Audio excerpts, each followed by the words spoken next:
शब्द का पाठ सरवण किया है। बिलावल राग के अंदर ये पावन शब्द धन गुरु अर्जन देव जी का बख्शिश किया गया, जो अज की लड़ी के अंदर परोता जाना है। धन गुरु ग्रंथ साहिब जी के 815 अंग ते ये पावन शब्द दर्ज है। सच्चे सतगुर ने इस पावन शब्द के नाल सानू ज्ञान की दात बख्शी है कि अकाल पुरख वाहगुरु के हथ दे विच सारे प्रकार दीयां कला हन। बंधन काटै सो प्रभु जा कै कल हाथ। कल कहंदे ने कला नूं, कला एक गुण है। किसी नूं सोहनी चित्रकारी करनी आउंदी है ते इनू असीं चित्रकार कह दिंदे आ। इहदे अंदर कला है, इहदे पास गुण है चित्र करन दा। जिहड़ियां ये किताबां हुंदियां ने इन्हां दे उत्ते लिखिया भी चित्रकला ही हुंदा है। कोई चंगा संगीतकार है तो उनके पास गुण है, उनके कोल कला है संगीत दी। इस तरह कोई चंगा वक्ता है तो उसके पास ये कला है। ये कला जिहड़ियां ने ये बेअंत ने, इन्हां दा कोई अंत नहीं। तो मनुख जिहड़ा इहदे पास ज़्यादा तो ज़्यादा दो कला हो सकदियां ने। वैसे सारियां दे कोले कोई एक कला है जो प्रभु ने दिती है।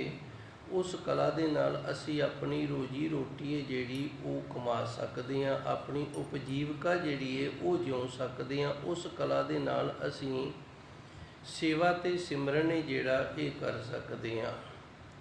कला गुण है, किसी कोले चंगा डॉक्टरी का गुण है, किसी कोले चंगा विद्या पढ़ाउण का गुण है, किसी कोले कुछ होर चंगा गुण है। उस गुण दे नाल असी अपने जीवन नूं सफल कर सकते हैं। बंधन काटे, हुण सानू बन्धन किहड़े पए ने? बंधन काटे जिहड़े बंधन ने ये मनुख दे द्वारा आप कीते हुए जो कर्म ने उन्हां दे नाल ये भज्जिया गया, भज गया। असी आज़ाद नहीं हैगे। साडा जीवन है जिहड़ा ये आज़ाद नहीं। जिस दिन ये जीवन आज़ाद हो गया उस दिन फिर अमर हो जावांगे।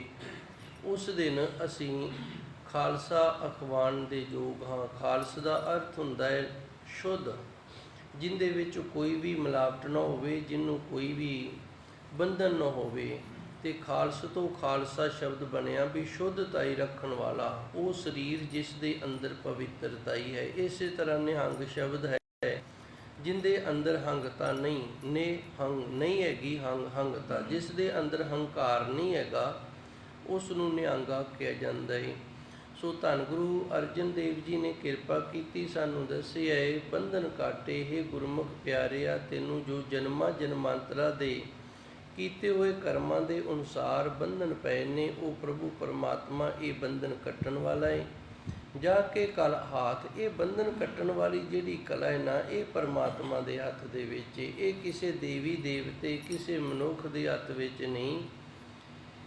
ये कला है जिंदे नाल कर्मां दे बंधन कट जांदे ने। ये कला उस परमात्मा ने अपने हथ दे विच रखी हुई है जी। पावन कर्म नहीं छुटिया राखो हर नाथ। हे सच्चे सतगुरु जी, जदों बंधनां नूं कट्टण वाली कला आप जी दे हथ है तो फिर असी क्यों होर कर्म करने ने कि जिन्हां दे नाल ये साडे कीते हुए कर्मां दे बंधन छुट जाण। ते तू आप ही किरपा कर, सानू हथ दे के रखना कर। हुण ये कर्म की है ये समझना है, क्योंकि अज दे पावन शब्द के अंदर धन गुरु जी ने किरपा की है, सानू कर्म कांड दे वल्लों वरजिया है भी गुरमुख प्यारे जिहड़ा कर्म कांड है ना, ये मन मुख ताईए इधर नहीं तुरना। कई शब्द इस तरह के ने, उन्हां शब्दां दा सानू अर्थ नहीं पता, ते जिहड़े शब्द का अर्थ नहीं पता वो फिर साडे लई डर बन जाता है।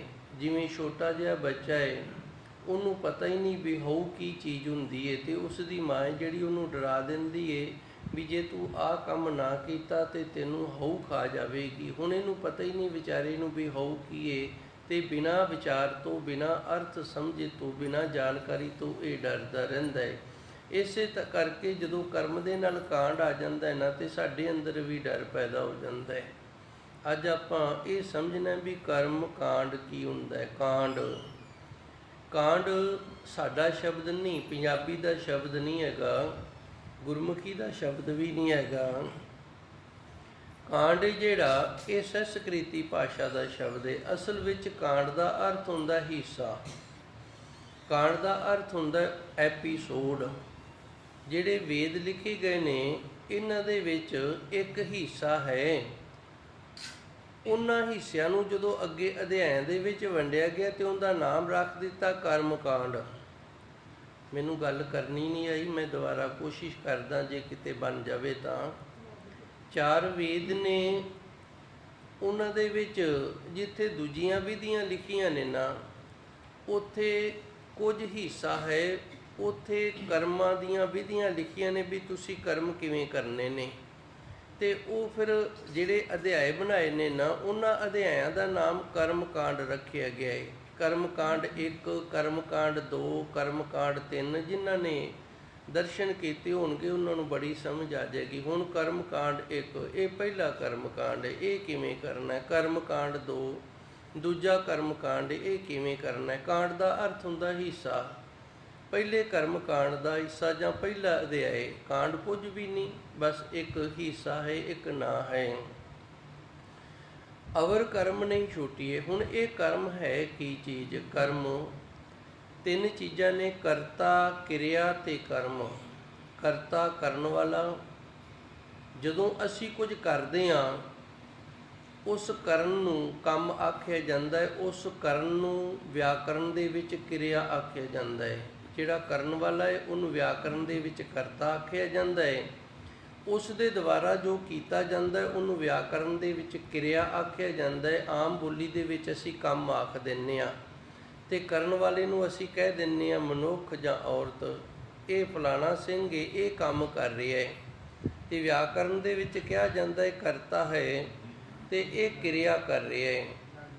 ਕਿਰਿਆ ਤੋਂ ਜੋ ਸਾਨੂੰ ਫਲ ਦੀ ਪ੍ਰਾਪਤੀ ਹੁੰਦੀ ਹੈ ਉਹਨੂੰ ਕਰਮ ਆਖਿਆ ਜਾਂਦਾ ਹੈ। ਬੱਚਾ ਹੈ, ਉਹ 1 ਸਾਲ ਦੀ ਮਿਹਨਤ ਕਰਦਾ ਹੈ, 1 ਸਾਲ ਕੰਮ ਹੀ ਕਰਦਾ ਰਹਿੰਦਾ ਹੈ, 1 ਸਾਲ ਕਿਰਿਆ ਹੀ ਕਰਦਾ ਰਹਿੰਦਾ ਹੈ। ਜਿਸ ਦਿਨ ਪੇਪਰ ਹੋ ਗਏ ਨੇ, ਪਾਸ ਹੋ ਗਿਆ ਹੈ, ਇਹ ਉਹਨੂੰ ਫਲ ਪ੍ਰਾਪਤ ਹੋ ਗਿਆ, ਉਹਦਾ ਕਰਮ ਬਣ ਗਿਆ ਹੈ।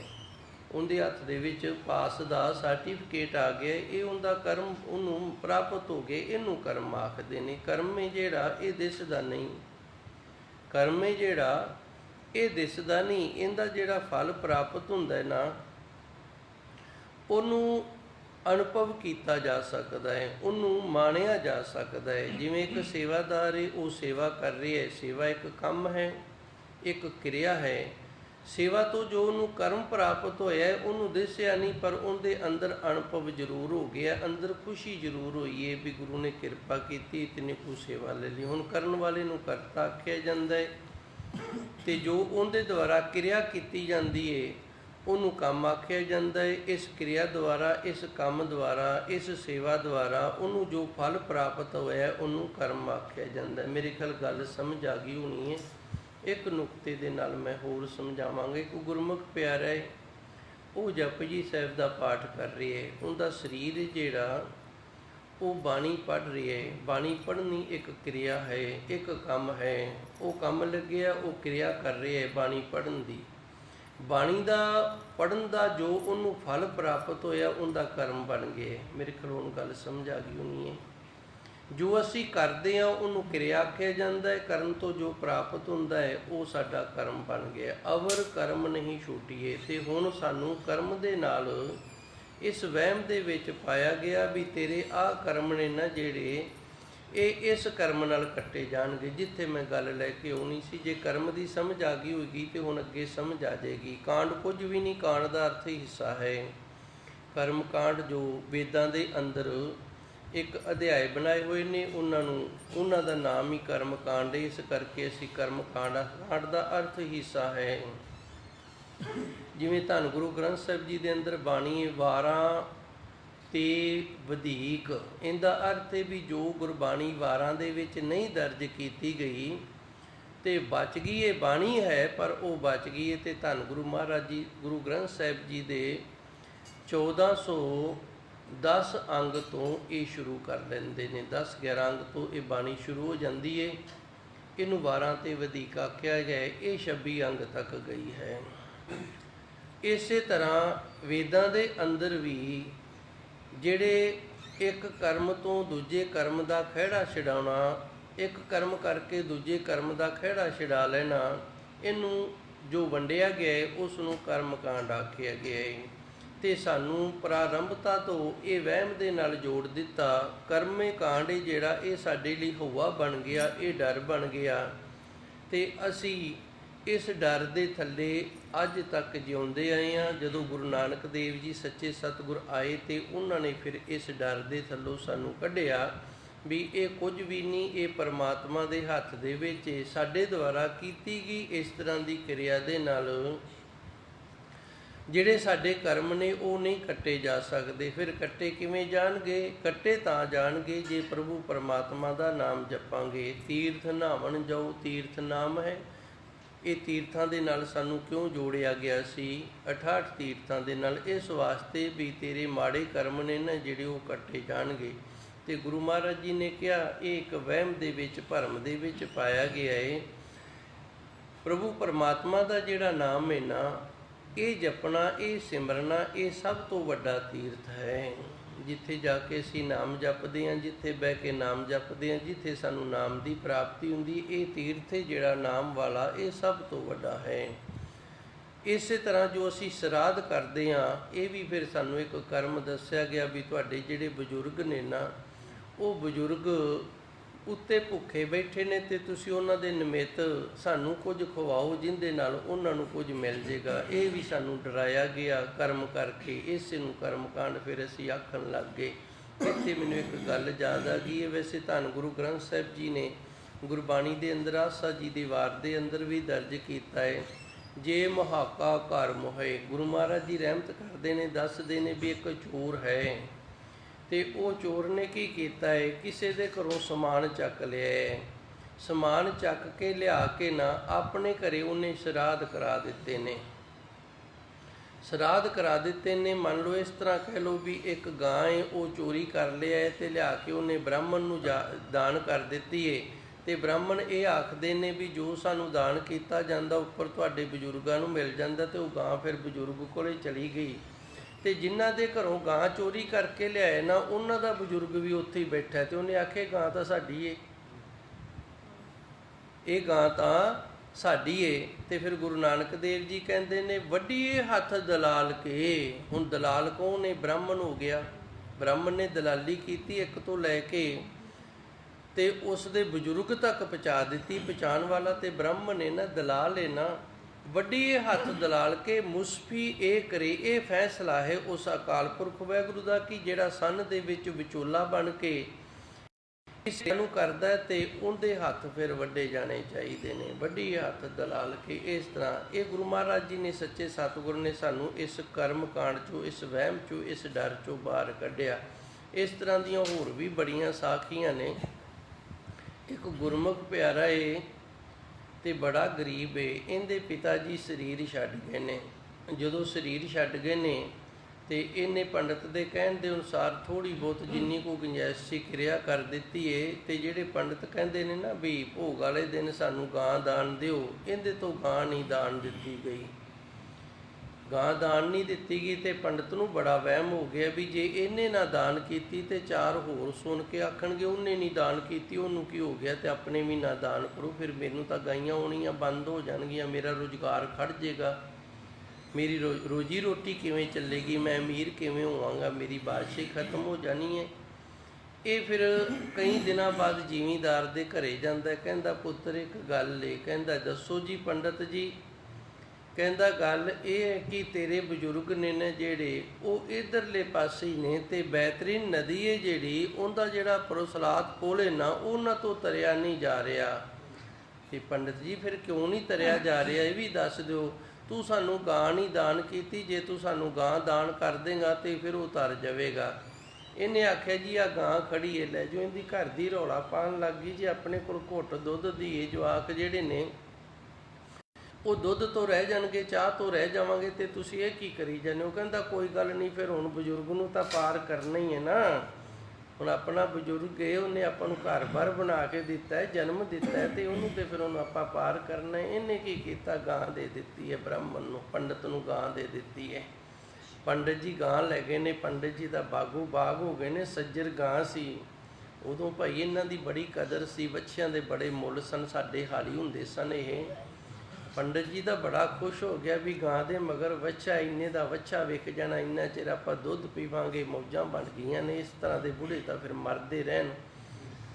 ਤਾਂ ਕੁਝ ਦਿਨਾਂ ਬਾਅਦ ਨਾ 2-4 ਦਿਨਾਂ ਬਾਅਦ ਇਹ ਗੁਰਮੁਖ ਪਿਆਰਾ ਫਿਰ ਗਿਆ ਹੁਣ ਪੰਡਤ ਜੀ ਦੇ ਘਰ, ਕਿਉਂਕਿ ਪਹਿਲੋਂ ਪੰਡਤ ਨੂੰ ਮਤਲਬ ਸੀ ਉਹ ਆਇਆ ਹੈ, ਤੇ ਹੁਣ ਇਹਨੂੰ ਮਤਲਬ ਹੈ ਤੇ ਇਹ ਗਿਆ ਹੈ। ਜਾ ਕੇ ਕਹਿੰਦਾ ਹੈ, ਪੰਡਤ ਜੀ ਸਾਡਾ ਬਜ਼ੁਰਗ ਹੁਣ ਪਾਰ ਕਰ ਗਿਆ ਬੈਤਰੀਨ ਨਦੀ, ਪੁਰਾ ਸਲਾਤ ਦਾ ਪੁਲੋਂ ਦੇ ਤੋਂ ਪਾਰ ਹੋ ਗਿਆ। ਕਹਿੰਦਾ ਹਾਂ ਜੀ, ਉਹ ਤੇ ਮੌਜ ਕਰਦਾ ਹੈ। ਫਿਰ ਪੱਕਾ ਵੀ ਕਰਨਾ ਸੀ। ਪੰਡਤ ਨੂੰ ਪੁੱਛਿਆ ਵੀ ਹੁਣ ਵਾਪਸ ਤਾਂ ਨਹੀਂ ਆਉਂਦਾ? ਨਾ ਭਾਈ, ਹੁਣ ਤੁਸੀਂ ਉਹ ਕਿਵੇਂ ਵਾਪਸ ਆਏਗਾ? ਜਿਹੜਾ ਉੱਥੇ ਪਾਰ ਹੋ ਜਾਂਦਾ ਨਾ ਇੱਕ ਵਾਰੀ, ਉਹ ਵਾਪਸ ਨਹੀਂ ਆਉਂਦਾ। ਤੇ ਫਿਰ ਇਹਨੇ ਆਖਿਆ ਚੰਗਾ, ਫਿਰ ਆਪਣੇ ਪੁੱਤਰ ਨੂੰ ਆਖਿਆ ਚੰਗਾ, ਫਿਰ ਬੱਗਿਆ ਇਸ ਤਰ੍ਹਾਂ ਕਰ, ਗਾਂ ਖੋਲ ਲਾ, ਘਰੇ ਲੈ ਚਲੀਏ। ਬੱਗੇ ਨੇ ਗਾਂ ਖੋਲ ਲਈ ਤੇ ਘਰ ਨੂੰ ਤੁਰੇ ਨੇ। ਤੇ ਪੰਡਤ ਨੇ ਆਖਿਆ ਕੀ ਕਰੀ ਜਾਂਦਾ ਹੈ? ਕਹਿੰਦਾ ਜੀ ਮੈਂ ਆਪਣੇ ਬਜ਼ੁਰਗ ਨੂੰ ਪਾਰ ਕਰਨਾ ਸੀ, ਸਾਡਾ ਬਜ਼ੁਰਗ ਪਾਰ ਹੋ ਗਿਆ, ਹੁਣ ਸਾਡੀ ਗਾਂ ਅਸੀਂ ਆਪਣੇ ਘਰੇ ਲੈ ਜਾਣੀ ਹੈ। ਸੋ ਇਸ ਤਰ੍ਹਾਂ ਦੇ ਜਿਹੜੇ ਵਹਿਮ ਭਰਮ ਨੇ ਨਾ, ਇਹਨਾਂ ਨੂੰ ਫਿਰ ਕਰਮਕਾਂਡ ਆਖਿਆ ਗਿਆ। ਕਰਮਕਾਂਡ ਆ ਕੇ ਸਾਡੇ ਅੰਦਰ ਡਰ ਪਾਇਆ ਗਿਆ ਵੀ ਜੇ ਤੂੰ ਆਹ ਕਰੇਂਗਾ ਨਾ, ਤੈਨੂੰ ਇਹਦਾ ਆਹ ਫਲ ਹੋਏਗਾ, ਤੇ ਤੈਨੂੰ ਇਹਦੇ ਨਾਲ ਆਹ ਮਿਲੇਗਾ, ਤੇਰਾ ਇਹ ਪਾਪ, ਤੇਰਾ ਇਹ ਗੁਨਾਹ ਜਿਹੜਾ ਹੈ ਨਾ, ਇਹ ਧੋਤਾ ਜਾਏਗਾ। ਗੁਰਬਾਣੀ ਇਸ ਗੱਲ ਦੀ ਹਾਮੀ ਨਹੀਂ ਭਰਦੀ।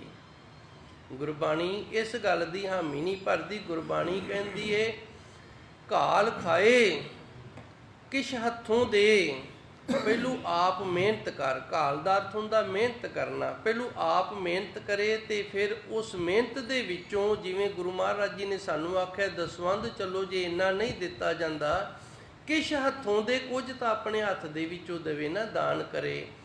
ਜਿਹੜਾ ਘਾਲ ਖਾ ਕੇ, ਮਿਹਨਤ ਕਰਕੇ ਖਾ ਕੇ ਆਪਣੇ ਹੱਥ ਦੇ ਨਾਲ ਕੁਝ ਦਾਨ ਕਰੇਗਾ ਨਾ, ਉਹ ਦਾਨ ਜਿਹੜਾ ਹੈ ਉਹ ਉਹਨੂੰ ਸਹਾਈ ਹੋ ਸਕਦਾ ਹੈ। ਇਹ ਨਹੀਂ ਵੀ ਕੋਈ ਮਰ ਗਿਆ ਹੈ ਤੇ ਮਰੇ ਤੋਂ ਉਪਰੰਤ ਫਿਰ ਉਸ ਦੇ ਨਿਮਿੱਤ ਕੀਤੀ ਹੋਈ ਕੋਈ ਵੀ ਕਿਰਿਆ ਜਿਹੜੀ ਉਹ ਉਹਨੂੰ ਅੱਗੇ ਜਾ ਕੇ ਸਹਾਈ ਹੋ ਜਾਵੇ। ਹੁਣ ਆਪ ਜੀ ਦੇ ਮਨ ਦੇ ਵਿੱਚ ਖਿਆਲ ਆਇਆ ਹੋਣਾ ਵੀ ਅਸੀਂ ਧੰਨ ਗੁਰਬਾਣੀ ਦਾ ਫਿਰ ਪਾਠ ਕਿਉਂ ਕਰਦੇ ਹਾਂ? ਇਹ ਨਾਮ ਹੈ, ਅਸੀਂ ਉਹਦੇ ਨਿਮਿੱਤ ਨਾਮ ਜਪਦੇ ਹਾਂ, ਅਸੀਂ ਉਸ ਦੇ ਨਿਮਿੱਤ ਨਾਮ ਜਪਦੇ ਹਾਂ। ਤੇ ਗ੍ਰੰਥੀ ਸਿੰਘ ਨੂੰ ਜੋ ਉਸ ਬਾਣੀ ਪੜ੍ਹੀ ਦਾ ਦਿੰਦੇ ਹਾਂ, ਉਹ ਇਸ ਵਾਸਤੇ ਵੀ ਗ੍ਰੰਥੀ ਸਿੰਘ ਦਾ ਵੀ ਜੀਵਨ ਜਿਹੜਾ ਰੋਜੀ ਰੋਟੀ ਉਹ ਚੱਲਦੀ ਰਹੇ।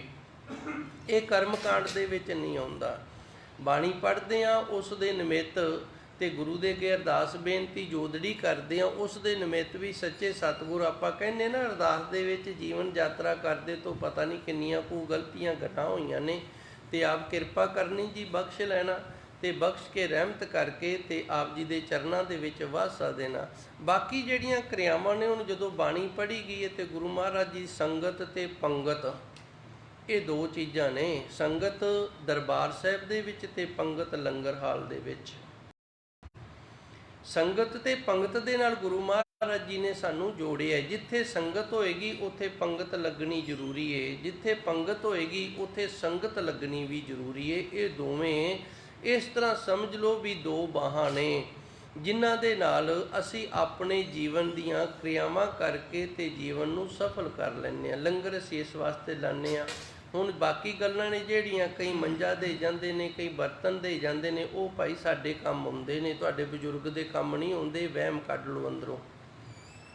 ਜੇ ਤੁਸੀਂ ਚਾਹੁੰਦੇ ਹੋ ਵੀ ਤੁਹਾਨੂੰ ਅੱਗੇ ਬੈੱਡ ਮਿਲੇ, ਤੇ ਫਿਰ ਹੁਣ ਆਪਣੀ ਕਮਾਈ ਕਰਕੇ ਦਾਨ ਕਰੋ, ਉਹਦੇ ਨਾਲ ਬੈੱਡ ਮਿਲੇਗਾ।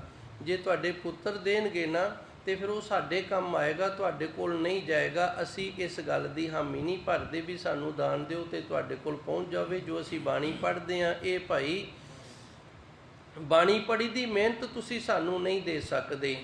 ਸਿਰਫ ਇਸ ਵਾਸਤੇ ਅਸੀਂ ਤੁਹਾਡੇ ਤੋਂ ਕੁਝ ਨਾ ਕੁਝ ਲੈਂਦੇ ਹਾਂ ਕਿ ਸਾਡੀ ਉਪਜੀਵਕਾ ਜਿਹੜੀ ਉਹ ਚੱਲਦੀ ਰਹੇ, ਸਾਡੀ ਰੋਜੀ ਰੋਟੀ ਜਿਹੜੀ ਉਹ ਚੱਲਦੀ ਰਹੇ, ਜਿਸ ਕਰਕੇ ਅਸੀਂ ਗੁਰਬਾਣੀ ਦੇ ਨਾਲ ਜੁੜੇ ਰਹੀਏ ਤੇ ਆਪ ਗੁਰਮੁਖ ਪਿਆਰਿਓ, ਤੇ ਘਰ ਪਰਿਵਾਰ ਦੇ ਵਿੱਚ ਗੁਰੂ ਮਹਾਰਾਜ ਜੀ ਸੱਚੇ ਸਤਿਗੁਰ ਦਾ ਜੋ ਪ੍ਰਵਾਹ ਹੈ ਘਰਾਂ ਦੇ ਵਿੱਚ ਉਹ ਚੱਲਦਾ ਰਵੇ।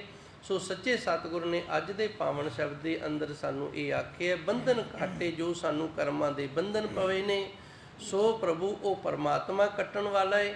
ਜਾ ਕੇ ਕਲ ਹਾਥ ਇੱਕ ਕਲਾ ਹੈ, ਜਿਹੜੀ ਕਲਾ ਦੇ ਨਾਲ ਉਹ ਬੰਧਨ ਕੱਟਦਾ, ਤੇ ਇਹ ਕਲਾ ਉਸ ਪਰਮਾਤਮਾ ਦੇ ਹੱਥ ਦੇ ਵਿੱਚ, ਨਾ ਕਿਸੇ ਪੰਡਤ ਦੇ ਵਿੱਚ, ਨਾ ਬ੍ਰਾਹਮਣ ਦੇ ਹੱਥ ਦੇ ਵਿੱਚ, ਹਾਂ ਸੰਗਤ ਦੇ ਹੱਥ ਦੇ ਵਿੱਚ ਜ਼ਰੂਰ ਹੈ। ਜਿਵੇਂ ਗੁਰਬਾਣੀ ਦੇ ਅੰਦਰ ਫਰਮਾਨ ਹੁੰਦਾ ਨਾ, ਕਰਤੇ ਕੀ ਮਿਤ ਕਰਤਾ ਜਾਣੇ, ਕਹਿ ਜਾਣੇ ਗੁਰਸੂਰਾ। ਉਸ ਪਰਮਾਤਮਾ ਦੀ ਮਿਤੀ ਦਾ ਕਿਸੇ ਨੂੰ ਪਤਾ ਨਹੀਂ, ਬਸ ਦੋ ਜਾਣਦੇ ਨੇ, ਜਾਂ ਤਾਂ ਪਰਮਾਤਮਾ ਜਾਣਦਾ ਤੇ ਜਾਂ ਪੂਰਾ ਗੁਰੂ ਹੈ ਨਾ ਜਿਹੜਾ ਸੂਰਮਾ ਗੁਰੂ ਹੈ ਜਿਹੜਾ ਉਹ ਜਾਣਦਾ, ਹੋਰ ਨਹੀਂ ਜਾਣਦਾ, ਹੋਰ ਕਿਸੇ ਨੂੰ ਪਤਾ ਨਹੀਂ। ਉਸੇ ਤਰ੍ਹਾਂ ਗੁਰੂ ਮਹਾਰਾਜ ਜੀ ਨੇ ਸੰਗਤ ਨੂੰ ਵਡਿਆਈ ਦਿੱਤੀ ਹੈ। ਜਦੋਂ ਅਸੀਂ ਸੰਗਤ ਦੇ ਵਿੱਚ ਆਣ ਕੇ ਅਰਦਾਸ ਬੇਨਤੀ ਕਰਦੇ ਹਾਂ ਨਾ ਕਿ ਸੱਚੇ ਸਤਿਗੁਰ ਕਿਰਪਾ ਕਰੋ, ਸਾਡੇ ਕੀਤੇ ਹੋਏ ਕਰਮਾਂ ਦੇ ਨਾਲ ਸਾਨੂੰ ਇਹ ਦੁੱਖ ਮਿਲ ਰਿਹਾ ਹੈ, ਇਹ ਦੁੱਖ ਸਾਡਾ ਕੱਟਿਆ ਜਾਵੇ, ਫਿਰ ਸੰਗਤ ਦੀ ਗੁਰੂ ਮਹਾਰਾਜ ਜੀ ਅਕਾਲ ਪੁਰਖ ਵਾਹਿਗੁਰੂ ਸੁਣ ਲੈਂਦਾ ਤੇ ਫਿਰ ਭਾਈ ਦੁੱਖ ਕੱਟਿਆ ਜਾ ਸਕਦਾ ਹੈ ਜੀ। ਤਉ ਸਰਨਾਗਤ ਮਾਧਵੀ ਪੂਰਨ ਦਿਆਲ। ਅੱਗੇ ਸੱਚੇ ਸਤਿਗੁਰ ਕਿਰਪਾ ਕਰਦੇ ਨੇ, ਹੇ ਵਾਹਿਗੁਰੂ ਜੀ ਅਸੀਂ ਤੇਰੀ ਸ਼ਰਨ ਦੇ ਵਿੱਚ ਆ। ਸ਼ਰਨਾਗਤੇ ਦਾ ਅਰਥ ਹੈ ਸ਼ਰਨ ਦੇ ਵਿੱਚ ਆਉਣਾ, ਤੇ ਜਦੋਂ ਸ਼ਰਨ ਦੇ ਵਿੱਚ ਆ ਗਏ ਆ ਫਿਰ ਇੱਥੇ ਪਖੰਡ ਕੋਈ ਨਹੀਂ ਕਰਨਾ। ਜੇ ਪਖੰਡ ਕਰਦੇ ਆ, ਕਿਸੇ ਪਖੰਡ ਦੇ ਨਾਲ ਜੁੜੇ ਆ, ਤੇ ਫਿਰ ਅਸੀਂ ਗੁਰੂ ਦੀ ਸ਼ਰਨ ਦੇ ਵਿੱਚ ਨਹੀਂ। ਜੇ ਇਸੇ ਤਰ੍ਹਾਂ ਹੀ ਕਿਸੇ ਕਰਮ ਕਾਂਡ ਦੇ ਨਾਲ ਵੀ ਜੁੜੇ ਆ ਤੇ ਫਿਰ ਵੀ ਗੁਰੂ ਦੀ ਸ਼ਰਨ ਦੇ ਵਿੱਚ ਨਹੀਂ। ਕੇਵਲ ਤੇ ਕੇਵਲ ਗੁਰੂ ਦੀ ਗੱਲ ਨੂੰ ਮੰਨਣਾ, ਗੁਰੂ ਦੇ ਆਖੇ ਲੱਗਣਾ, ਜੋ ਗੁਰਬਾਣੀ ਦੇ ਅੰਦਰ ਫਰਮਾਨ ਹੈ ਉਹੀ ਗੱਲ ਕਰਨੀ। ਬੰਧਨ ਕਾਟੇ ਸੋ ਪ੍ਰਭੂ ਜਾ ਕੇ ਕਲ ਹਾਥ, ਇਹ ਕਲਾ ਉਸ ਪਰਮਾਤਮਾ ਦੇ ਹੱਥ ਦੇ ਵਿੱਚ। ਸਾਡੇ ਕੀਤੇ ਹੋਏ ਕਰਮਾਂ ਦੇ ਬੰਧਨ ਜਿਹੜੇ ਸਾਨੂੰ ਪਏ ਨੇ, ਜਿਹਦੇ ਨਾਲ ਅਸੀਂ ਦੁੱਖ ਤੇ ਸੁੱਖ ਭੋਗ ਰਹੇ ਹਾਂ, ਪਰਮਾਤਮਾ ਕੱਟਣ ਵਾਲਾ ਹੈ। ਅਵਰ ਕਰਮ ਨਹੀਂ ਛੁੱਟੀ, ਔਰ ਜਿੰਨੇ ਪ੍ਰਕਾਰ ਦੇ ਮਰਜ਼ੀ ਕਰਮ ਕਰ ਲਵਾ ਨਹੀਂ ਛੁੱਟੇਗਾ। ਰਾਖੋ ਹਰ ਨਾਥ, ਇਸ ਲਈ ਹੇ ਵਾਹਿਗੁਰੂ ਜੀ ਸਾਡੀ ਰੱਖਿਆ ਕਰੋ। ਤੋ ਸਰਨਾਗਤ ਮਾਧਵੇ, ਹੇ ਵਾਹਿਗੁਰੂ ਮੈਂ ਤੇਰੀ ਸ਼ਰਨ ਦੇ ਵਿੱਚ ਹਾਂ। ਪੂਰਨ ਦਿਆਲ, ਤੂੰ ਪੂਰਨ ਰੂਪ ਦੇ ਵਿੱਚ ਦਿਆਲੂ ਹੈ, ਭਾਵ ਤੇਰੀ ਦਇਆ ਦੇ ਵਿੱਚ ਕੋਈ ਕਮੀ ਨਹੀਂ। ਪੂਰਨ ਦਾ ਅਰਥ ਹੁੰਦਾ ਭਰਿਆ ਹੋਇਆ, ਜਿੰਦੇ ਵਿੱਚ ਕੋਈ ਕਮੀ ਨਾ ਹੋਵੇ। ਦਿਆਲ, ਹੇ ਦਿਆਲੂ ਤੂੰ ਦਇਆ ਦੇ ਨਾਲ ਭਰਿਆ ਹੋਇਆ ਹੈ। ਮਾਧਵੇ ਦਾ ਅਰਥ ਹੈ ਇਹ ਜੋ ਮਾਇਆ ਰਚੀ ਹੈ ਇਹਦਾ ਮਾਲਕ ਹੈ ਪ੍ਰਭੂ ਪਰਮਾਤਮਾ ਸੱਚੇ ਸਤਿਗੁਰ ਜੀ ਤੇਰੀ ਸ਼ਰਨ ਦੇ ਵਿੱਚ ਹਾਂ ਜੀ। ਛੁੱਟ ਜਾਏ ਸੰਸਾਰ ਤੇ ਰਾਖੈ ਗੋਪਾਲ। ਜਿਹੜਾ ਉਸ ਦੀ ਸ਼ਰਨ ਦੇ ਵਿੱਚ ਆ ਜਾਂਦਾ ਹੈ, ਜਿੰਦੇ ਤੇ ਮਾਧਵੇ ਦੀ ਪੂਰਨ ਕਿਰਪਾ ਦਇਆ ਹੋ ਜਾਂਦੀ ਹੈ, ਛੂਟ ਜਾਏ ਸੰਸਾਰ ਤੇ, ਉਹ ਫਿਰ ਇਸ ਸੰਸਾਰ ਤੋਂ ਛੁੱਟ ਜਾਂਦਾ ਹੈ। ਸੰਸਾਰ ਤੋਂ ਛੁੱਟਣਾ ਕੀ ਹੈ? ਕਰਮਾਂ ਤੋਂ ਛੁੱਟ ਜਾਂਦਾ ਹੈ। ਕਰਮਾਂ ਦੇ ਅਨੁਸਾਰ ਸਾਨੂੰ ਜੀਵਨ ਮਿਲਿਆ ਹੈ, ਕਰਮ ਪੂਰੇ ਹੋ ਜਾਣਗੇ ਜੀਵਨ ਚਲਾ ਜਾਏਗਾ, ਜੇ ਕਰਮ ਰਹਿ ਗਏ ਅੱਗੇ ਹੋਰ ਜੀਵਨ ਮਿਲ ਜਾਏਗਾ। ਕਰਮ ਜਿਹੜੇ ਨੇ ਉਹ ਭੋਗਣੇ ਪੈਣਗੇ। ਕੱਟਣ ਵਾਲਾ ਗੁਰੂ ਹੈ। ਗੁਰੂ ਦੀ ਕਿਰਪਾ ਦੇ ਨਾਲ ਜਦੋਂ ਕਰਮ ਕੱਟੇ ਜਾਂਦੇ ਨੇ ਇਸ ਸੰਸਾਰ ਤੋਂ ਅਸੀਂ ਛੁੱਟ ਜਾਂਦੇ ਹਾਂ। ਫਿਰ ਸੰਸਾਰ ਦੇ ਵਿੱਚ ਕਰਮਾਂ ਦੁਆਰਾ ਸਾਨੂੰ ਬੰਨ੍ਹਿਆ ਨਹੀਂ ਜਾਂਦਾ। ਦੇ ਰਾਖੇ ਗੋਪਾਲ, ਉਹ ਪ੍ਰਭੂ ਪਰਮਾਤਮਾ ਸੱਚੇ ਸਤਿਗੁਰ ਤੇ ਰਾਖੇ ਗੋਪਾਲ। ਗੋਪਾਲ, ਪਾਲ ਦਾ ਅਰਥ ਹੈ ਪਾਲਣਾ ਕਰਨ ਵਾਲਾ, ਗੋ ਦਾ ਅਰਥ ਹੈ ਅਸੀਂ ਜੋ ਗੋਏ ਹੋਏ ਹਾਂ, ਅਸੀਂ ਜੋ ਬਣਾਏ ਹੋਏ ਹਾਂ, ਸਾਡੇ ਸਾਰਿਆਂ ਦੀ ਰੱਖਿਆ ਕਰਨ ਵਾਲਾ ਉਹ ਅਕਾਲ ਪੁਰਖ ਵਾਹਿਗੁਰੂ ਹੈ ਜੋ ਸੰਸਾਰ ਦੇ ਬੰਧਨਾਂ ਤੋਂ ਸਾਨੂੰ ਛੁਡਾ ਕੇ ਬਚਾ ਲੈਂਦਾ ਹੈ ਜੀ। ਰਹਾਉ ਆਸਾ ਭਰਮ ਵਿਕਾਰ ਮੋਹ ਇਨ ਮਹੇ ਲੁਭਾਨਾ। ਹੁਣ ਧੰਨ ਗੁਰੂ ਮਹਾਰਾਜ ਜੀ ਰਹਿਮਤ ਕਰਦੇ ਨੇ, ਵਿਸ਼ਰਾਮ ਲਾ ਕੇ ਅਸੀਂ ਪੁੱਠੇ ਪਾਸੇ ਲੱਗਦੇ ਕਦੋਂ? ਆਸਾ, ਸਾਡੇ ਅੰਦਰ ਕੋਈ ਆਸ ਹੁੰਦੀ ਏ। ਆਸ ਜਿਹੜੀ ਉਹ ਕਿਸੇ ਪ੍ਰਕਾਰ ਦੀ ਵੀ ਹੁੰਦੀ ਏ। ਆਸਾ ਦਾ ਅਰਥ ਹੈ ਇੱਛਾ। ਕਿਸੇ ਕੋਲੇ ਪੁੱਤਰ ਦੀ ਇੱਛਾ ਹੈ, ਕਿਸੇ ਕੋਲੇ ਧਨ ਦੇ ਦੌਲਤ ਦੀ, ਕਿਸੇ ਕੋਲ ਕੋਈ ਕਿਸੇ ਹੋਰ ਪ੍ਰਕਾਰ ਦੀ। ਇਹ ਜਿਹੜੀ ਆਸਾ ਹੈ ਨਾ, ਅੰਦਰ ਇੱਛਾ ਆ ਗਈ ਏ, ਇਹ ਇੱਛਾ ਜਿਹੜੀ ਫਿਰ ਇਹ ਸਾਨੂੰ ਭੜਕਣ ਦੇ ਵਿੱਚ ਪਾ ਦਿੰਦੀ ਏ। ਇੱਥੇ ਆ ਗਏ ਆ ਦਰਬਾਰ ਸਾਹਿਬ ਦੇ ਵਿੱਚ, ਇੱਥੇ ਆਣ ਕੇ ਅਰਦਾਸਾਂ ਬੇਨਤੀਆਂ ਕੀਤੀਆਂ ਨੇ, ਪਰ ਅਜੇ ਸਮਾਂ ਨਹੀਂ ਹੋਇਆ ਵੀ ਸਾਡੀ ਉਹ ਇੱਛਾ ਪੂਰੀ ਹੋ ਜਾਵੇ। ਫਿਰ ਕਿਤੇ ਹੋਰ ਗਏ ਚਲੇ ਆ, ਉੱਥੇ ਜਾ ਕੇ ਫਿਰ ਅਰਦਾਸਾਂ ਬੇਨਤੀਆਂ ਕੀਤੀਆਂ ਨੇ, ਅਜੇ ਸਮਾਂ ਨਹੀਂ ਆਇਆ। ਜਦੋਂ ਸਮਾਂ ਆਏਗਾ ਤੇ ਉਦੋਂ ਉਹ ਚੀਜ਼ ਜਿਹੜੀ ਉਹ ਪ੍ਰਾਪਤ ਹੋਏਗੀ। ਸਮੇਂ ਤੋਂ ਪਹਿਲਾਂ ਤੇ ਲੋੜ ਤੋਂ ਜ਼ਿਆਦਾ ਕਿਸੇ ਨੂੰ ਕੁਝ ਨਹੀਂ ਮਿਲਦਾ। ਸਮੇਂ ਤੋਂ ਜ਼ਿਆਦਾ, ਵਾਹਿਗੁਰੂ ਜੀ, ਸਮੇਂ ਤੋਂ ਪਹਿਲਾਂ ਤੇ ਲੋੜ ਤੋਂ ਜ਼ਿਆਦਾ, ਇਹ ਦੋ ਗੱਲਾਂ ਪੱਲੇ ਬੰਨ੍ਹ ਲਓ। ਉਸ ਪਰਮਾਤਮਾ ਨੂੰ ਪਤਾ ਹੈ ਵੀ ਕਿਹਨੂੰ ਕਿੰਨੀ ਚੀਜ਼ ਦੇਣੀ ਹੈ। ਹੁਣ ਮੈਂ ਇੱਕ ਉਦਾਹਰਨ ਦਿਆਂਗਾ। ਤੇ ਤੁਸੀਂ ਇਹ ਨਾ ਸਮਝੋ ਵੀ ਹੰਕਾਰ ਕਰਦਾ ਹੈ ਜਾਂ ਤਰਕ ਦੇ ਨਾਲ ਗੱਲ ਕਰਦਾ ਹੈ। ਉਸ ਪਰਮਾਤਮਾ ਨੇ ਜੋ ਮੇਰੇ ਤੇ ਕਿਰਪਾ ਕੀਤੀ ਏ, ਮੈਨੂੰ ਵਿਦਿਆ ਦਿੱਤੀ ਏ, ਇਹ ਉਹਨੇ ਮੇਰੀ ਲੋੜ ਦੇ ਲਈ ਦਿੱਤੀ ਏ। ਇਸ ਤਰ੍ਹਾਂ ਦੀ ਵਿਦਿਆ ਉਹਨੇ ਮੇਰੇ ਕੋਲ ਗੁਆਂਢੀ ਬੈਠੇ ਗ੍ਰੰਥੀ ਸਿੰਘ ਨੂੰ ਨਹੀਂ ਦਿੱਤੀ। ਕਿਉਂ ਨਹੀਂ ਦਿੱਤੀ? ਜੇ ਇਹਨੂੰ ਦੇ ਦਿੰਦਾ ਤਾਂ ਫਿਰ ਅਸੀਂ ਇੱਥੇ ਸਟੇਜ 'ਤੇ ਲੜੀ ਜਾਣਾ ਸੀ। ਇਹਨੇ ਆਖਣਾ ਸੀ ਇਹਦਾ ਅਰਥ ਆਹ ਬਣਦਾ, ਮੈਂ ਆਖਣਾ ਸੀ ਆਹ ਬਣਦਾ। ਇਹਨੇ ਆਖਣਾ ਸੀ ਇਹਦਾ ਉਚਾਰਨ ਇਸ ਤਰ੍ਹਾਂ, ਮੈਂ ਆਖਣਾ ਸੀ ਇਸ ਤਰ੍ਹਾਂ ਦਾ। ਲੜਾਈ ਹੋ ਜਾਣੀ ਸੀ। ਸਮੇਂ ਤੋਂ ਪਹਿਲੂ ਤੇ ਲੋੜ ਤੋਂ ਜ਼ਿਆਦਾ ਉਹਨੂੰ ਪਤਾ ਵੀ ਕਿਹਨੂੰ ਕਿੰਨੀ ਚੀਜ਼ ਦੇਣੀ ਹੈ। ਉਨੀ ਚੀਜ਼ ਉਹਨੂੰ ਦੇ ਕੇ ਉਹਦੀ ਲੋੜ ਦੇ ਅਨੁਸਾਰ ਜੇ ਉਹਨੂੰ ਜ਼ਿਆਦਾ ਦੇਵੇਗਾ ਤੇ ਉਹ ਜ਼ਿਆਦਾ ਜਿਹੜੀ ਹੋਰ ਕਿਸੇ ਨੂੰ ਜ਼ਿਆਦਾ ਦਿੱਤੀ ਉਹਦੇ ਨਾਲ ਲੜੀ ਜਾਏਗਾ। ਬਰਾਬਰੀ ਹੋ ਗਈ ਨਾ।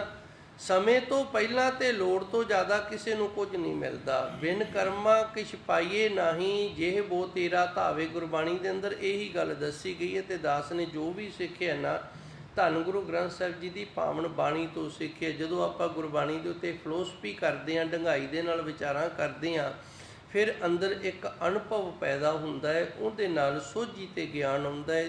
ਇਸ ਤਰ੍ਹਾਂ ਕਹਿ ਲਓ ਜਿਵੇਂ ਕੱਲ੍ਹ ਸ਼ਬਦ ਆਇਆ ਸੀ, ਸ਼ਬਦ ਦੇ ਨਾਲ ਅੰਦਰੋਂ ਦਰਵਾਜ਼ੇ ਨੇ ਜਿਹੜੇ ਗਿਆਨ ਵਾਲੇ ਉਹ ਖੁੱਲ੍ਹਦੇ ਜਾਂਦੇ ਨੇ। ਸਮੇਂ ਤੋਂ ਪਹਿਲਾਂ ਤੇ ਲੋੜ ਤੋਂ ਜ਼ਿਆਦਾ ਕੁਝ ਨਹੀਂ ਮਿਲੇਗਾ। ਆਸਾ ਜਿਹੜੀ ਇਹਨੇ ਸਾਨੂੰ ਫਿਰ ਕਰਮ ਦੇ ਵਿੱਚ ਬੰਨ੍ਹ ਦਿੱਤਾ। ਕਿਵੇਂ ਬੰਨ੍ਹ ਦਿੱਤਾ? ਹੁਣ ਗੁਰੂ ਗ੍ਰੰਥ ਸਾਹਿਬ ਜੀ ਤਾਂ ਕਹਿੰਦੇ ਨੇ ਵੀ ਸਮਾਂ ਆਏਗਾ ਤੇ ਫਿਰ ਮਿਲੇਗੀ ਤੇ ਤੇਰੀ ਲੋੜ ਦੇ ਅਨੁਸਾਰ ਤੈਨੂੰ ਮਿਲਣਾ ਹੈ। ਤੇ ਅਸੀਂ ਫਿਰ ਗੁਰੂ ਗ੍ਰੰਥ ਸਾਹਿਬ ਜੀ ਨੂੰ ਆਖਿਆ ਤੂੰ ਨਹੀਂ ਦਿੰਦਾ ਤੇ ਨਾ ਦਿਓ। ਜਿਹੜੇ ਬੂਬਣੇ ਬੈਠੇ ਨੇ ਧਾਗੇ ਤਵੀਤਾਂ ਵਾਲੇ, ਅਸੀਂ ਉੱਥੇ ਚਲੇ ਜਾਂਦੇ ਹਾਂ। ਉਹਨੇ ਕਹਿ ਦਿੱਤਾ ਇੱਕ ਨਾਰੀਅਲ ਲੈ ਲਾ, ਉਹਦੇ ਤੇ ਖੰਮਣੀ ਬੰਨ ਲਾ, ਸੰਧੂਰ ਲਾ ਲਾ ਤੇ ਨਹਿਰ 'ਚ ਡੋਲੇ, ਕਰਮਕਾਂਡ ਹੋ ਗਏ। ਇਸ ਤਰ੍ਹਾਂ ਮੇਰੇ ਖਿਆਲ ਗੱਲ ਪਕੜ 'ਚ ਆ ਗਈ ਹੋਣੀ ਹੈ। ਕਈ ਕਰਦੇ ਵੀ ਹੋਣਗੇ ਤੇ ਗੁੱਸਾ ਵੀ ਲੱਗਿਆ ਹੋਣਾ, ਪਰ ਮੈਂ ਕਰਾਂ ਕਿ ਮੈਂ ਚੌਂਕੀਦਾਰ ਹਾਂ। ਇਸ ਚੌਂਕੀਦਾਰ ਦੇ ਹੋਕਾ ਦੇਣ ਦੇ ਨਾਲ ਜੇ ਕਿਸੇ ਦੀ ਅੱਖ ਖੁੱਲ੍ਹ ਜਾਂਦੀ ਏ ਤੇ ਭਾਈ ਉਹ ਮੈਨੂੰ ਚਾਰ ਕੁ ਗਾਲਾਂ ਕੱਢ ਦਿਆ ਕਰੋ, ਹੋਰ ਫਿਰ ਕੀ ਇਲਾਜ? ਹੋਰ ਤਾਂ ਕੋਈ ਇਲਾਜ ਹੀ ਨਹੀਂ। ਆਸਾ ਜਿਹੜੀ ਇਹ ਸਾਨੂੰ ਕਰਮਕਾਂਡ ਦੇ ਨਾਲ ਲੈ ਕੇ ਜਾਂਦੀ ਏ। ਜਿਵੇਂ ਮੈਂ ਦੱਸਿਆ ਇਸੇ ਤਰ੍ਹਾਂ ਹੀ ਜਦੋਂ ਗੁਰੂ ਘਰ ਤੋਂ ਗੱਲ ਪੂਰੀ ਨਾ ਹੋਵੇ ਫਿਰ ਬੂਬਣਿਆਂ ਦੇ ਮਗਰ ਚਲੇ ਜਾਂਦੇ। ਤੇ ਗੁਰੂ ਸਮਰੱਥ ਏ, ਗੁਰੂ ਕਰ ਸਕਦਾ ਹੈ, ਪਰ ਸਮਾਂ ਜਿਹੜਾ ਹੈ ਨਾ ਉਹ ਸਮੇਂ ਦੇ ਅਨੁਸਾਰ ਤੇ ਲੋੜ ਦੇ ਅਨੁਸਾਰ ਕਰਦਾ ਹੈ। ਇਸ ਵਾਸਤੇ ਕਿ ਸੰਸਾਰ ਜਿਹੜੀ ਇਹਦੀ ਸੰਰਚਨਾ ਜਿਹੜੀ ਇਹ ਚੱਲ ਰਹੀ ਹੈ ਨਾ, ਇਹ ਇੱਕ ਨਿਯਮ ਬੰਦ ਹੈ। ਇਹਦਾ ਨਿਯਮ ਨਹੀਂ ਉਸ ਨੇ ਤੋੜਨਾ। ਤੇ ਅਸੀਂ ਕਹਿੰਦੇ ਹਾਂ ਨਹੀਂ ਅਸੀਂ ਤਾਂ ਨਿਯਮ ਤੋੜਨਾ। ਦੋ ਮਨੁੱਖ ਨੇ ਜਿਹੜੇ ਪਰਮਾਤਮਾ ਦੇ ਨਾਲ ਜੁੜੇ ਤਾਂ ਹਨ, ਪਰ ਜੁੜੇ ਉਹ ਇੱਕ ਇੱਛਾ ਪੂਰੀ ਹੋਣ ਕਰਕੇ ਹੈ ਤੇ ਇੱਕ ਇੱਛਾ ਪੂਰੀ ਕਰਾਉਣ ਵਾਸਤੇ ਹੈ।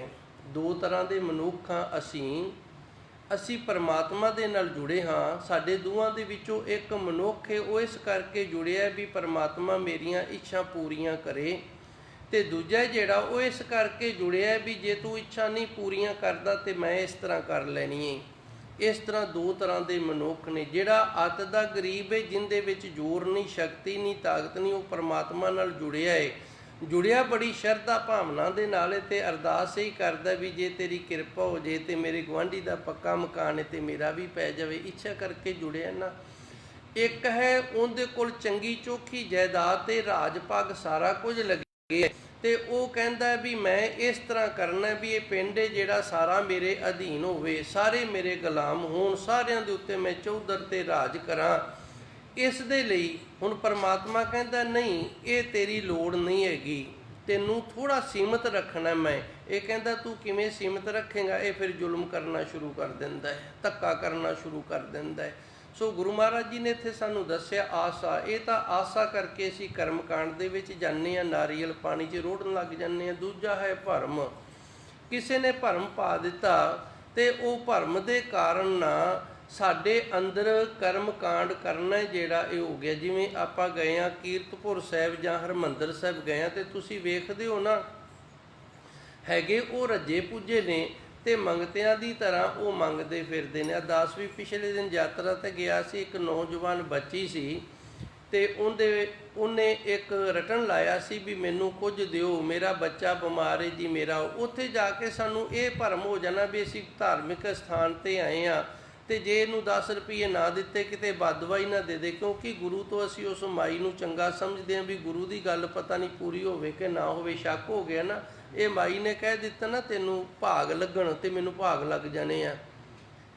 ਅਸੀਂ ਮਾਈ ਦੀ ਗੱਲ ਜਿਹੜੀ ਹੈ ਉਹਨੂੰ ਯਥਾਰਥ ਰੱਖਿਆ ਤੇ ਗੁਰੂ ਦੀ ਗੱਲ ਨੂੰ ਅਸੀਂ ਯਥਾਰਥ ਨਹੀਂ ਰੱਖਿਆ। ਇਹਨੂੰ ਕਹਿੰਦੇ ਨੇ ਭਰਮ। ਇਹ ਭਰਮ ਵਸ ਹੋ ਕੇ ਅਸੀਂ ਉਹਨੂੰ 10 ਰੁਪਏ ਦਿੱਤੇ ਨੇ, ਲੇਕਿਨ ਹੋਇਆ ਗੁਨਾਹ ਹੈ। ਕਿਉਂ ਗੁਨਾਹ ਹੋਇਆ? ਇਸ ਦੇ ਨਾਲ ਮੰਗਤਿਆਂ ਨੂੰ ਜਨਮ ਮਿਲਦਾ ਹੈ। ਜਿਹੜੇ ਮੰਗਤੇ ਨੇ ਨਾ, ਉਹਨਾਂ ਨੂੰ ਪੈਦਾ ਕਰਨ ਵਾਲੇ, ਸਿਰਜਣ ਵਾਲੇ ਅਸੀਂ ਆਪ ਹਾਂ। ਅਸੀਂ ਉਹਨਾਂ ਦਾ ਸਰੀਰ ਵੇਖ ਕੇ ਉਹਨਾਂ ਦੀ ਲੋੜ ਨੂੰ ਪੂਰਾ ਕਰੀਏ, ਇਹ ਸਾਡੀ ਡਿਊਟੀ ਬਣਦੀ ਹੈ। ਪਰ ਜਿਨ੍ਹਾਂ ਦੇ ਸਰੀਰ ਤੰਦਰੁਸਤ ਨੇ, ਕੁਝ ਕਰ ਸਕਦੇ ਨੇ, ਉਹਨਾਂ ਦੇ ਜਦੋਂ ਅਸੀਂ ਢਿੱਡ ਭਰਦੇ ਹਾਂ ਨਾ ਮੰਗਣ ਵਾਲਿਆਂ, ਤੇ ਫਿਰ ਇਹ ਯੋਗ ਨਹੀਂ। ਇਸ ਤਰ੍ਹਾਂ ਭਰਮ ਪੈ ਜਾ। ਅੱਗੇ ਵਕਾਰ ਨੇ ਕਾਮ, ਕ੍ਰੋਧ, ਲੋਭ, ਮੋਹ, ਹੰਕਾਰ। ਇਹ ਵਕਾਰ ਨੇ, ਇਹ ਬੁਰਾਈਆਂ ਨੇ। ਹੁਣ ਮਨੁੱਖ ਤੋਂ ਕੋਈ ਬੁਰਾਈ ਹੋ ਗਈ ਹੈ, ਕੋਈ ਵਕਾਰ ਹੋ ਗਿਆ, ਤੇ ਪੰਡਤ ਪਾਸ, ਬ੍ਰਾਹਮਣ ਪਾਸ ਗਿਆ ਏ, ਤੇ ਉਹਨੂੰ ਜਾ ਕੇ ਆਖਿਆ ਵੀ ਮੇਰੇ ਤੋਂ ਆਹ ਗੁਨਾਹ ਹੋ ਗਿਆ, ਮੈਂ ਕੀ ਕਰਾਂ? ਉਹ ਆਖੂਗਾ ਗੱਲ ਹੀ ਕੋਈ ਨਹੀਂ। ਭਗਤ ਸ਼ਾਇਦ ਨਾਮਦੇਵ ਜੀ ਦੇ ਜੀਵਨ ਦੀ ਗੱਲ ਹੈ, ਮੈਂ ਥੋੜ੍ਹਾ ਜਿਹਾ ਭੁੱਲ ਗਿਆ। ਸਾਖੀ ਪੜ੍ਹੀ ਹੈ, ਸਾਖੀ ਬੜੀ ਅੱਜ ਦੇ ਸਮੇਂ 'ਤੇ ਢੁੱਕਦੀ, ਅਤੇ ਅਚਨਚੇਤ ਹੀ ਮੇਰੇ ਦਿਮਾਗ ਦੇ ਵਿੱਚ ਆਈ ਹੈ। ਇਹਨਾਂ ਦੇ ਨਗਰ ਦੇ ਵਿੱਚ ਕੋਈ ਗਰੀਬ ਜਿਹਾ ਰਹਿੰਦਾ ਸੀ। ਉਹ ਜਿਹੜਾ ਗਰੀਬ ਸੀ, ਉਹ ਭਾਈ ਸਵੇਰੇ ਮਾਲ ਪਸ਼ੂ ਨੂੰ ਪਾਣੀ ਪਿਆ ਕੇ ਨਾ, ਤੇ ਕਾਹਲੀ ਦੇ ਨਾਲ ਦਿਹਾੜੀ 'ਤੇ ਚਲਾ ਜਾਂਦਾ ਸੀ, ਤੇ ਸ਼ਾਮ ਨੂੰ ਆਣ ਕੇ ਨਾ ਫਿਰ ਉਹ ਘਰ ਸੰਭਾਲਦਾ ਸੀ। ਆਪਣੇ ਨਗਰ 'ਚ ਵੀ ਇਸ ਤਰ੍ਹਾਂ ਦੇ ਹੋਣਗੇ। ਕਈਆਂ ਦੇ ਘਰਾਂ ਨੂੰ ਨਾ ਦਰਵਾਜ਼ੇ ਨਹੀਂ, ਉਹ ਮੰਜੀ ਲਾ ਕੇ ਜਾਂਦੇ ਨੇ। ਬੂਹਾ ਨਹੀਂ ਹੈਗਾ, ਮੰਜੀ ਹੈ ਜਿਹੜੀ, ਉਹ ਅੱਗੇ ਲਾ ਜਾਂਦੇ ਨੇ ਵੀ ਕੁੱਤਾ ਬਿੱਲਾ ਅੰਦਰ ਨਾ ਵੜੇ, ਓਪਰਾ ਪਸ਼ੂ ਨਾ ਵੜੇ। ਬੂਹਾ ਵੀ ਨਹੀਂ ਹੈਗਾ। ਕਈਆਂ ਨੇ ਬੂਹੇ ਦੇ ਅੱਗੇ ਤਾਰ ਲਾਈ। ਇਤਨੀ ਗਰੀਬੀ। ਇਸੇ ਤਰ੍ਹਾਂ ਦਾ ਇਹ ਸੀਗਾ। ਨਿੱਕੀ ਜੀ ਵੱਛੀ ਇਸ ਦੀ, ਤੇ ਇਹਨੂੰ ਸਵੇਰੇ ਸੰਭਾਲ ਕੇ ਤੇ ਦੋਵੇਂ ਮੀਆਂ ਬੀਬੀ ਬੱਚਿਆਂ ਨੂੰ ਲੈ ਕੇ ਚਲੇ ਜਾਂਦੇ ਨੇ। ਸਾਰਾ ਦਿਨ ਕੰਮ ਕਰਦੇ ਨੇ, ਤੇ ਸ਼ਾਮ ਨੂੰ ਭਾਈ ਆਣ ਕੇ ਫਿਰ ਸੰਭਾਲ ਦਿੰਦੇ ਨੇ। ਇੱਕ ਦਿਨ ਕੁਦਰਤ ਦਾ ਕ੍ਰਿਸ਼ਮਾ ਇਸ ਤਰ੍ਹਾਂ ਦਾ ਹੋਇਆ ਹੈ। ਇਹ ਵੱਛੀ ਹੈ ਨਾ ਜਿਹੜੀ, ਇਹ ਘੁੰਮਦੀ ਰਹੀ ਹੈ, ਤੇ ਰੱਸਾ ਜਿਹੜਾ ਉਹਨੂੰ ਬਟੇ ਆਣ ਕੇ, ਤੇ ਵੱਛੀ ਨੂੰ ਫਾ ਆ ਗਿਆ। ਵੱਛੀ ਮਰ ਗਈ ਹੈ। ਜਦੋਂ ਆਇਆ ਤੇ ਵੇਖਿਆ ਵੱਛੀ ਮਰੀ ਪਈ ਹੈ, ਬੜਾ ਮਨ ਦੁਖੀ ਹੋਇਆ। ਹੁਣ ਬ੍ਰਾਹਮਣ ਨੂੰ ਪਤਾ ਲੱਗ ਗਿਆ। ਸ਼ਬਦ ਵੀ ਆਉਂਦਾ ਗੁਰਬਾਣੀ ਦੇ, ਲੇਕਿਨ ਹੁਣ ਮੇਰੇ ਉਹ ਧਿਆਨ ਦੇ ਵਿੱਚ ਨਹੀਂ। ਟੋਡੀ ਰਾਗ ਦੇ ਅੰਦਰ ਇਹ ਸ਼ਾਇਦ। ਤਾਂ ਭਗਤ ਜੀ ਨੇ, ਵਾਹਿਗੁਰੂ ਜੀ, ਉਹ ਗੁਰਮੁਖ ਪਿਆਰਾ ਨੇ ਜਿਹੜਾ, ਉਹਨੇ ਵੱਛੀ ਹੈ ਜਿਹੜੀ ਹੁਣ ਫਿਰ ਬਾਹਰ ਸੱਟਣੀ ਹੈ, ਜਿਹੜੀ ਮਾਰੀ ਗਈ। ਤੇ ਬ੍ਰਾਹਮਣਾਂ ਨੂੰ, ਪੰਡਤਾਂ ਨੂੰ ਪਤਾ ਲੱਗ ਗਿਆ। ਉਹ ਤਾਂ ਸਾਰੇ ਇਕੱਠੇ ਹੋ ਕੇ ਉਹਦੇ ਘਰੇ ਆ ਗਏ ਨੇ। ਤੂੰ ਗਾਂ ਮਾਰ ਦਿੱਤੀ ਹੈ। ਕਹਿੰਦਾ ਜੀ ਮੈਂ ਮਾਰੀ ਨਹੀਂ, ਆਪੇ ਮਰੀਏ। ਮੇਰਾ ਹੁਣ ਕੀ ਕਸੂਰ? ਇਹਨੂੰ ਮੈਂ ਬੰਨ੍ਹ ਕੇ ਰੋਜ਼ ਦੀ ਤਰ੍ਹਾਂ ਗਿਆ ਸੀ, ਪਰ ਅੱਜ ਇਹਦਾ ਦਿਨ ਲਿਖਿਆ ਸੀ ਜਾਣ ਵਾਲਾ। ਇਹਨੇ ਬੁਲਾਵੇ ਲੈ ਲੈਨੇ, ਤੇ ਇਹ ਬਾਹਰ ਆ ਗਿਆ ਨੂੰ, ਤੇ ਮਰ ਗਈ ਹੈ। ਪਰ ਪੰਡਤਾਂ ਨੇ ਦਾ ਛੱਡਿਆ, ਖਹਿੜਾ ਨਹੀਂ ਛੱਡਿਆ। ਇਹਨੂੰ ਕਿਹਾ ਵੀ ਤੂੰ ਉਦੋਂ ਤੱਕ ਕੁਝ ਖਾ ਨਹੀਂ ਸਕਦਾ ਜਦੋਂ ਤੱਕ ਸਾਨੂੰ ਦਾਨ ਨਹੀਂ ਕਰਦਾ। ਕਹਿੰਦਾ ਰੋਟੀਆਂ ਤੇ ਮੇਰੇ ਜੋਗੀਆਂ ਨਹੀਂ ਹੈਗੀਆਂ, ਕਮਾਈ ਮੇਰੀ ਇਸ ਤਰ੍ਹਾਂ ਦੀ, ਤੇ ਤੁਹਾਨੂੰ ਮੈਂ 10 ਜਾਣਿਆਂ ਨੂੰ 20 ਜਾਣਿਆਂ ਨੂੰ ਕਿੱਥੋਂ ਖਵਾ ਦਿਆਂ? ਹੁਣ ਇਹ ਭਗਤ ਨਾਮਦੇਵ ਜੀ ਦੇ ਪਾਸ ਆਇਆ, ਰੋਂਦਾ ਧੋਂਦਾ, ਆਣ ਕੇ ਚਰਨਾਂ 'ਤੇ ਡਿੱਗ ਪਿਆ। ਕਹਿੰਦਾ ਭਗਤ ਜੀ ਕਿਰਪਾ ਕਰੋ, ਰਹਿਮਤ ਕਰੋ, ਇਹ ਮੈਨੂੰ ਜਿਉਣਾ ਜਿਹੜਾ ਨਾ ਮੇਰਾ, ਇਹਨਾਂ ਨੇ ਦੁਰਲਭ ਕਰ ਛੱਡਿਆ। ਫਿਰ ਭਗਤ ਨਾਮਦੇਵ ਜੀ ਸਨ, ਤੇ ਉਹਨਾਂ ਨੇ ਫਿਰ ਸ਼ਬਦ ਵੀ ਉਚਾਰਿਆ ਗੁਰਬਾਣੀ ਦੇ ਅੰਦਰ ਦਰਜੇ। ਸੋ ਇਸ ਤਰ੍ਹਾਂ ਦੇ ਜਿਹੜੇ ਵਕਾਰ ਨੇ ਨਾ, ਇਹ ਵੀ ਸਾਨੂੰ ਕਰਮਕਾਂਡ ਦੇ ਨਾਲ ਜੋੜਦੇ ਨੇ। ਬ੍ਰਾਹਮਣਾਂ ਨੇ, ਪੰਡਤਾਂ ਨੇ ਕਹਿਤਾ ਤੇਰੇ ਤੋਂ ਗਾਂ ਮਰ ਗਈ, ਤੂੰ ਆਹ ਕਰ ਲਾ, ਤੇਰਾ ਇਹ ਪਾਪ ਕੱਟਿਆ ਜਾਏਗਾ, ਤੇਰੇ ਤੋਂ ਆਹ ਹੋ ਗਿਆ ਮੋਹ। ਮੋਹ ਜਿਹੜਾ, ਇਹ ਵੀ ਸਾਨੂੰ ਕਰਮਕਾਂਡ ਦੇ ਨਾਲ ਜੋੜਦਾ ਹੈ। ਮੋਹ ਬੱਚੇ ਦਾ ਮੋਹ ਹੈ, ਤੇ ਬੱਚੇ ਦਾ ਮੋਹ ਹੈ। ਜੇ ਕਿਸੇ ਨੇ ਧਾਗਾ ਦੇ ਦਿੱਤਾ, ਲੱਤ ਨਾਲ ਬੰਨ੍ਹ ਲਿਆ। ਜੇ ਖੰਮਣੀ ਦੇ ਦਿੱਤੀ, ਬਾਂਹ ਨਾਲ ਬੰਨ੍ਹਤੀ, ਤਵੀਰ ਦੇ ਦਿੱਤਾ, ਗਲ 'ਚ ਪਾ ਦਿੱਤਾ। ਮੋਹ ਹੈ ਮੇਰੇ ਪੁੱਤਰ ਨੂੰ ਕੁਝ ਹੋ ਨਾ ਜਾਵੇ। ਭਾਈ ਮਰਨ ਵਾਲਾ ਤੇ ਮਾਰਨ ਵਾਲਾ ਤੇ ਜਿਉਣ ਵਾਲਾ ਪਰਮਾਤਮਾ ਹੈ। ਧਾਗਾ ਜਿਹੜਾ, ਜੇ ਇਹਦੇ ਨਾਲ ਜਾਨ ਬਚਦੀ ਹੁੰਦੀ, ਤੇ ਫਿਰ ਸਾਰੀ ਆਪਾਂ ਬੰਨ੍ਹ ਲੈਂਦੇ, ਆਪਾਂ ਮਰੀਏ ਹੀ ਨਾ। ਧਰਤੀ 'ਤੇ ਤਾਂ ਇਤਨੀ ਕੁ ਗੰਦਗੀ ਪੈ ਜਾਏ ਬੰਦਿਆਂ ਦੀ, ਪੈਰ ਰੱਖਣ ਨੂੰ ਥਾਂ ਨਾ ਹੋਵੇ। ਜੇ ਮਰਾਂਗੇ ਤੇ ਫਿਰ ਹੀ ਨਵੇਂ ਆਉਣਗੇ ਨਾ।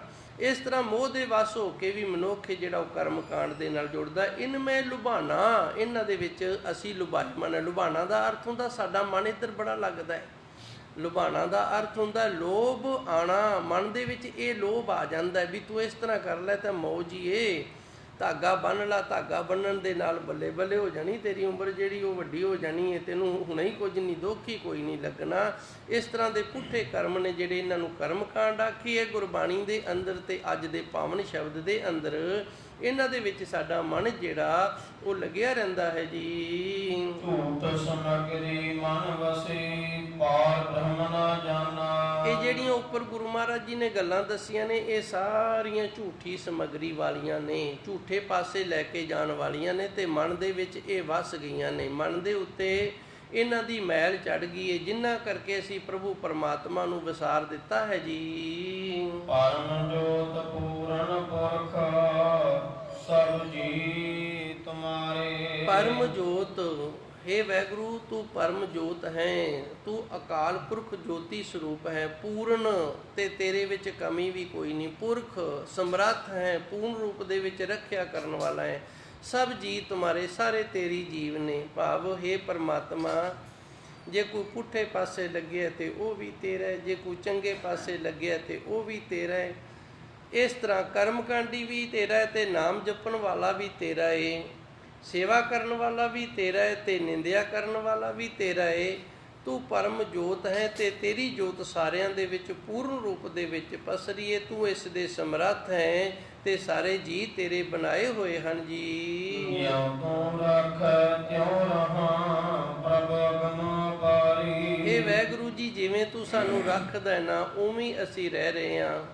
ਪ੍ਰਭੂ ਪਰਮਾਤਮਾ ਅਗਮ ਅਗਮਤਾ ਵਾਲੇ ਤੇ ਪਾਰੇ ਪਾਰਾਵਾਰ ਤੂੰ ਰਹਿਤ ਹੈ। हे ਸੱਚੇ ਸਤਿਗੁਰ ਜੀ, ਤੂੰ ਪਾਰਾਵਾਰ ਤੋਂ ਰਹਿਤ ਬੇਅੰਤ ਤੇ ਅਪਾਰ ਹੈ। ਮੁਹੰਮਦ ਸਾਹਿਬ ਜੀ ਆਪਣੇ ਦੋਤੇ ਦੇ ਨਾਲ ਨਵਾਜ਼ ਪੜ੍ਹ ਕੇ ਸੁਬਾਹ ਦੀ ਤੇ ਮਸਜਿਦ ਚੋਂ ਬਾਹਰ ਨਿਕਲੇ ਤੇ ਉਦੋਂ ਭਾਈ ਇਸ ਤਰ੍ਹਾਂ ਦਾ ਹੀ ਮਾਹੌਲ ਹੁੰਦਾ ਸੀ। ਗਲੀ 'ਚ ਤੁਰੇ ਜਾਂਦੇ ਹੁੰਦੇ ਸਨ ਨਾ ਅੰਮ੍ਰਿਤ ਵੇਲੇ, ਜਿਹੜੇ ਉਹਨਾਂ ਨੂੰ ਸਾਰੀ ਗਲੀ ਹੈ ਜਿਹੜੀ ਉਹ ਮੰਜਿਆਂ ਨਾਲ ਭਰੀ ਮਿਲਦੀ ਸੀ। ਆ ਹੁਣ ਤੱਕ ਦਾਸ ਵੇਖਦਾ ਹੈ ਤਾਂ ਬਿਜਲੀ ਆ ਗਈ, ਏਸੀ ਆ ਗਏ ਨੇ ਤੇ ਅਸੀਂ ਘਰਾਂ 'ਚ ਸੌਣ ਲੱਗ ਗਏ ਹਾਂ।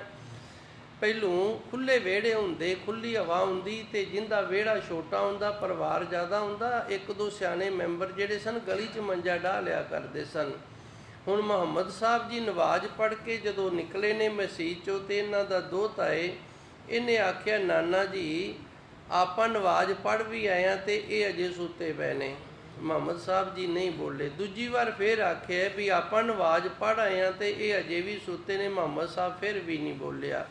ਜਦੋਂ ਇਹਨੇ ਤੀਜੀ ਵਾਰ ਆਖਿਆ, ਨਾ ਨਾਨਾ ਜੀ ਆਪਾਂ ਨਵਾਜ਼ ਪੜ੍ਹ ਆਏ ਹਾਂ ਤੇ ਇਹ ਅਜੇ ਵੀ ਸਾਰੇ ਸੁੱਤੇ ਪਏ ਨੇ, ਤੇ ਇਹਦੇ ਮੁਹੰਮਦ ਸਾਹਿਬ ਨੇ ਆਖਿਆ, ਤੂੰ ਨਵਾਜ਼ ਜਿਹੜੀ ਉਹ ਖਾਰਜ ਕਰਵਾਏ ਹੈ। ਕੀ ਕਰਵਾਇਆ? ਨਵਾਜ਼ ਤੇਰੀ ਪੜ੍ਹੀ ਹੋਈ ਖਾਰਜ ਹੋ ਗਈ ਹੈ, ਲੇਖੇ 'ਚ ਨਹੀਂ ਪਈ, ਚੱਲ ਦੁਬਾਰੇ ਜਾ ਕੇ ਪੜ੍ਹਨਾ ਕਰੀਏ। ਤੇ ਇਹਨੇ ਆਖਿਆ, ਨਾਨਾ ਜੀ ਇਹ ਕਿਵੇਂ ਹੋ ਸਕਦਾ ਹੈ? ਤਾਂ ਇਹਨੇ ਆਖਿਆ ਵੀ ਤੂੰ ਉਸ ਪ੍ਰਭੂ ਪਰਮਾਤਮਾ ਦਾ ਸ਼ੁਕਰ ਕਰ, ਸੱਚੇ ਸਤਿਗੁਰ ਨੇ ਤੇਰੇ ਤੇ ਰਹਿਮਤ ਤੇ ਕਿਰਪਾ ਕੀਤੀ ਹੈ, ਬਖਸ਼ਿਸ਼ ਕੀਤੀ ਹੈ, ਜਿਸ ਕਰਕੇ ਤੈਨੂੰ ਅੰਮ੍ਰਿਤ ਵੇਲੇ ਦੀ ਦਾਤ ਪ੍ਰਾਪਤ ਹੋਈ ਹੈ ਤੇ ਤੂੰ ਅੰਮ੍ਰਿਤ ਵੇਲੇ ਦੀ ਨਵਾਜ਼ ਪੜ੍ਹੀ ਹੈ ਤੇ ਤੂੰ ਤਾਂ ਦੂਜਿਆਂ ਦੇ ਵਿੱਚ ਦੁੱਖ ਵੇਖਣ ਲੱਗ ਗਿਆ, ਗੁਨਾਹ ਵੇਖਣ ਲੱਗ ਗਿਆ। ਉਹ ਪ੍ਰਭੂ ਪਰਮਾਤਮਾ ਦੀ ਇਹਨਾਂ ਤੇ ਕਿਰਪਾ ਇਸ ਤਰ੍ਹਾਂ ਦੀ ਹੋਈ ਹੈ, ਇਹਨਾਂ ਨੇ ਸੌਂ ਕੇ ਇਹ ਸਮਾਂ ਬਸਰ ਕਰਨਾ ਹੈ ਤੇ ਆਪਾਂ ਨਵਾਜ਼ ਪੜ੍ਹ ਕੇ ਇਹ ਸਮਾਂ ਜਿਹੜਾ ਇਹ ਬਸਰ ਕਰਨਾ ਹੀ ਉਹਦੀ ਕਿਰਪਾ ਹੈ। ਸੋ ਸੱਚੇ ਸਤਿਗੁਰ ਗੁਰੂ ਅਰਜਨ ਦੇਵ ਜੀ ਵੀ ਇੱਥੇ ਦੱਸ ਰਹੇ ਨੇ, ਜਿਉਂ ਰਾਖੇ ਤਿਉਂ ਰਾਹੇ। ਵੈਗੁਰੂ ਜੀ ਤੂੰ ਸਾਡੇ ਤੇ ਸ਼ੁਕਰ ਹੈ, ਤੇਰਾ ਮਿਹਰ ਕੀਤੀ ਹੈ, ਕਿਰਪਾ ਕੀਤੀ, ਸਾਨੂੰ ਇਸ ਤਰ੍ਹਾਂ ਰੱਖਿਆ ਹੈ। ਭਾਵ ਆਪ ਦੇ ਨਾਮ ਦੇ ਨਾਲ ਜੋੜ ਕੇ ਰੱਖਿਆ, ਸੰਗਤਾਂ ਦੀ ਸੇਵਾ ਦਿੱਤੀ ਹੈ, ਤੇਰੀ ਅਪਾਰ ਬਖਸ਼ਿਸ਼ ਰਹਿਮਤ ਕਿਰਪਾ। ਪ੍ਰਭ ਅਗਮ ਪਾਰੇ, ਤੂੰ ਅਗਮਤਾ ਵਾਲਾ ਹੈ ਤੇ ਪਾਰਾਵਾਰ ਤੋਂ ਰਹਿ। ਤੇ ਕਹਿਣ ਤੋਂ ਭਾਵ ਧੰਨ ਗੁਰੂ ਅਰਜਨ ਦੇਵ ਜੀ ਨੇ ਉੱਪਰ ਜੋ ਸਾਨੂੰ ਗਿਆਨ ਦਿੱਤਾ ਹੈ ਨਾ, ਉਹਦੇ ਵਿੱਚ ਗੁਰੂ ਮਹਾਰਾਜ ਜੀ ਉਹਨਾਂ ਦੀ ਨਿੰਦਿਆ ਨਹੀਂ ਕਰ ਰਹੇ। ਸੱਚੇ ਸਤਿਗੁਰੂ ਉਹਨਾਂ ਦੀ ਨਿੰਦਿਆ ਨਹੀਂ ਕਰ ਰਹੇ, ਉਹਨਾਂ ਨੂੰ ਸਮਝਾ ਰਹੇ ਨੇ। ਤੇ ਇੱਥੇ ਅੰਦਰ ਕਿਸੇ ਪ੍ਰਕਾਰ ਦਾ ਹੰਕਾਰ ਨਹੀਂ ਹੈਗਾ ਵੀ ਅਸੀਂ ਚੰਗੇ ਹਾਂ। ਹੁਣ ਉਹ ਮੁਹੰਮਦ ਸਾਹਿਬ ਦੇ ਦੋਹਤੇ ਅਲੀ ਦੇ ਮਨ ਦੇ ਵਿੱਚ ਇਹੀ ਖਿਆਲ ਆਇਆ ਸੀ ਨਾ, ਭਈ ਅਸੀਂ ਚੰਗੇ ਹਾਂ। ਗੁਰੂ ਮਹਾਰਾਜ ਜੀ ਰਹਿਮਤ ਕਰਦੇ ਨੇ, ਅਸੀਂ ਇਹ ਖਿਆਲ ਦੇ ਨਾਲ ਨਹੀਂ ਗੱਲ ਕਰ ਰਹੇ ਵੀ ਅਸੀਂ ਚੰਗੇ ਹਾਂ। ਜਿਹੜੀ ਅੰਦਰ ਕਦਰ ਹੋਣੀ ਹੈ ਨਾ, ਉਸ ਪ੍ਰਭੂ ਪਰਮਾਤਮਾ ਦੇ ਦਰ ਤੇ ਹੋਣੀ, ਉਹ ਖਿਆਲ ਦੀ ਹੋਣੀ ਹੈ। ਇਹ ਪਰਮਾਤਮਾ ਜੋ ਤੂੰ ਰਾਖੇ ਇੰਨੇ ਜੋਗੇ ਅਸੀਂ ਨਹੀਂ, ਤੂੰ ਸਾਨੂੰ ਰੱਖਿਆ ਹੈ। ਬੁਰਾਈਆਂ ਤੋਂ ਤਿਉਂ ਰਹਾ, ਜਿਵੇਂ ਤੂੰ ਰੱਖਦਾ ਉਵੇਂ ਅਸੀਂ ਜਿਉਂ ਰਹੇ ਹਾਂ। ਪ੍ਰਭ ਅਗਮ ਪਾਰੇ, ਹੈ ਪ੍ਰਭੂ ਪਰਮਾਤਮਾ ਤੂੰ ਅਗਮ ਵਾਲਾ ਹੈ ਤੇ ਪਾਰਾਵਾਰ ਤੋਂ ਰਹਿਤ ਹੈ ਜੀ। ਕਾਰਨ ਕਾਰਨ ਸਮਰੱਥ ਪ੍ਰਭ ਦੇਹ ਆਪਣਾ ਨਾਮ। ਕਰਨ ਕਾਰਨ, ਸਾਰੇ ਕਾਰਨਾਂ ਨੂੰ ਕਰਨ ਵਾਲਾ ਹੈ ਤੇ ਇਹ ਸਮਰੱਥਾ ਤੇਰੇ ਹੱਥ ਦੇ ਵਿੱਚ। ਇਹ ਪ੍ਰਭੂ ਪਰਮਾਤਮਾ ਤੂੰ ਸਾਡੇ ਤੇ ਕਿਰਪਾ ਕਰ, ਆਪਣੇ ਨਾਮ ਦੇ ਨਾਲ ਜੋੜਨਾ ਕਰ, ਤੇਰੇ ਨਾਮ ਦੀ ਦਾਤ ਸਾਨੂੰ ਵੀ ਦੇਣਾ ਕਰੋ ਜੀ। ਨਾਨਕ ਤਰੀਐ ਸਾਧ ਸੰਗ ਹਰ ਹਰ ਗੁਣ ਗਾਓ। ਧੰਨ ਗੁਰੂ ਜੀ ਰਹਿਮਤ ਕਰਦੇ ਨੇ, ਸਾਧੂ ਦੀ ਸੰਗਤ ਦੇ ਵਿੱਚ ਆਇਆ ਤਰ ਜਾਈਦਾ ਹੈ। ਸਾਧੂ ਦੀ ਸੰਗਤ ਦੇ ਵਿੱਚ ਆਣ ਕੇ ਵਾਹਿਗੁਰੂ ਵਾਹਿਗੁਰੂ ਇਹ ਆਖਿਆ ਜਾਂਦਾ ਹੈ, ਵਾਹਿਗੁਰੂ ਦੇ ਗੁਣ ਗਾਇਨ ਕੀਤੇ ਜਾਂਦੇ ਨੇ। ਸਾਧੂ ਸਰੂਪ ਧੰਨ ਗੁਰਬਾਣੀ ਹੈ। ਸੱਚੇ ਸਤਿਗੁਰ ਕਿਰਪਾ ਕਰਨ, ਸਾਨੂੰ ਗੁਰਬਾਣੀ ਦੀ ਸੰਗਤ ਪ੍ਰਾਪਤ ਹੋਵੇ, ਅਸੀਂ ਗੁਰਬਾਣੀ ਦੇ ਨਾਲ ਹਰ ਵਕਤ ਜੁੜੇ ਰਹੀਏ। ਗੁਰਬਾਣੀ ਦਾ ਗਿਆਨ ਅਸੀਂ ਪ੍ਰਾਪਤ ਕਰੀਏ ਤੇ ਗੁਰਬਾਣੀ ਦੀ ਕਿਰਪਾ ਦੇ ਨਾਲ, ਰਹਿਮਤ ਦੇ ਨਾਲ, ਵਾਹਿਗੁਰੂ ਦੇ ਗੁਣ ਨੇ ਜਿਹੜੇ ਇਹ ਗਾਉਣਾ ਕਰੀਏ। ਇਸ ਦੇ ਨਾਲ ਸਾਡਾ ਵੀ ਜੀਵਨ ਜਿਹੜਾ ਇਹ ਸਫਲ ਹੋ ਜਾਵੇ, ਅਸੀਂ ਵੀ ਇਸ ਸੰਸਾਰ ਤੋਂ ਤਰ ਜਾਈਏ। ਇਤਨੀ ਕੁ ਸੇਵਾ ਸੰਗਤ ਨੇ ਪ੍ਰਵਾਨ ਕਰਨੀ। ਦੇਹੋ ਸੱਜਣ ਆਸੀਸੜੀਆ, ਜੋ ਹੋਵੇ ਸਹਿਬ ਸਿਉ ਮੇਲ।